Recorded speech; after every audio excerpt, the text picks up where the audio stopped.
আমাদের দেশে সবথেকে বেশি কমপ্লেন যেটা হচ্ছে মেয়েরা বিয়ের পরে ঘুরতে যেতে পারে না। আর আমি একমাত্র হয়তো ব্যক্তি যে হচ্ছে বিয়ের পর আরও বেশি করে টুইটি করছি, বেশি পরিমাণ ঘুরছি। একমাত্র বিয়ে করার পরে লাইফ পার্টনার যদি ভাই সাপোর্টিভ হয় সেখানে ঘোরাফেরা তো অবশ্যই করতে হবে।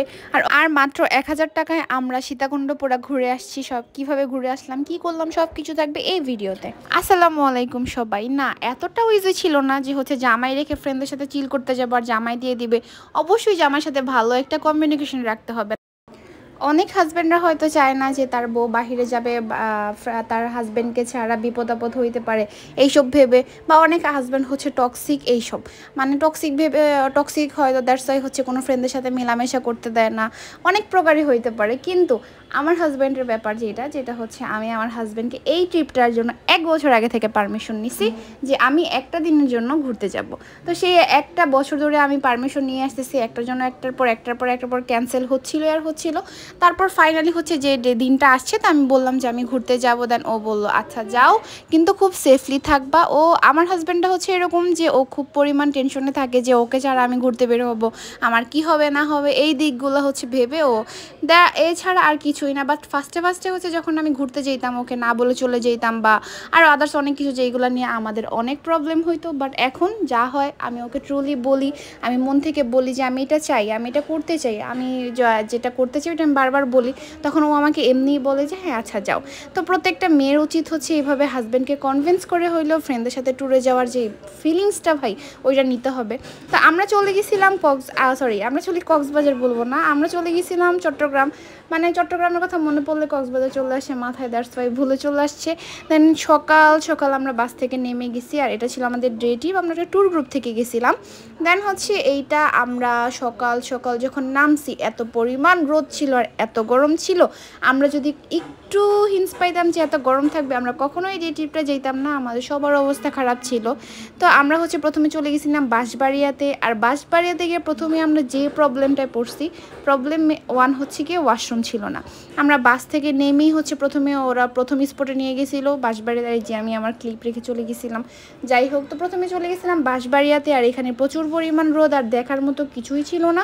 সে আগে একটা ঝর্ণা ব্রিজ দেখছিলাম আমি ভিডিওতে, আমি ওইটা ভেবে হচ্ছে এই বাঁশবাড়িতে গেছিলাম। বাট ওই রকম কিছুই ছিল না। আর এই যে পানি পাড়ায় হচ্ছে ওই পার গিয়ে কোনো রকম কয়েকটা ছবি তুলছি, আর রাস্তার মধ্যে কয়েকটা ভিডিও নিছি। আর ওখানে হচ্ছে জাতির সামনেতে একটা ওয়াশরুম ছিল, আর ওয়াশরুমের অবস্থা দেখে আপনার মনে হবে যে আপনি কেন এখনও মানে দুনিয়া ছেড়ে চলে যান নাই।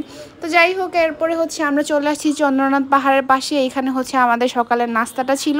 তো এইখানে হচ্ছে ছোট একটা হোটেল, একদম মন্দিরে ওঠার আগেই হচ্ছে, তার আগে যে হোটেলটা ওইখানে আমাদেরকে খাবার দিয়েছে। সকালে খিচুড়ি ছিল, পরোটা ছিল, যে যেটা খায়। তো আমি হচ্ছে পরোটা খাইছি, আমার ফ্রেন্ড একজন হচ্ছে খিচুড়ি খাইছে।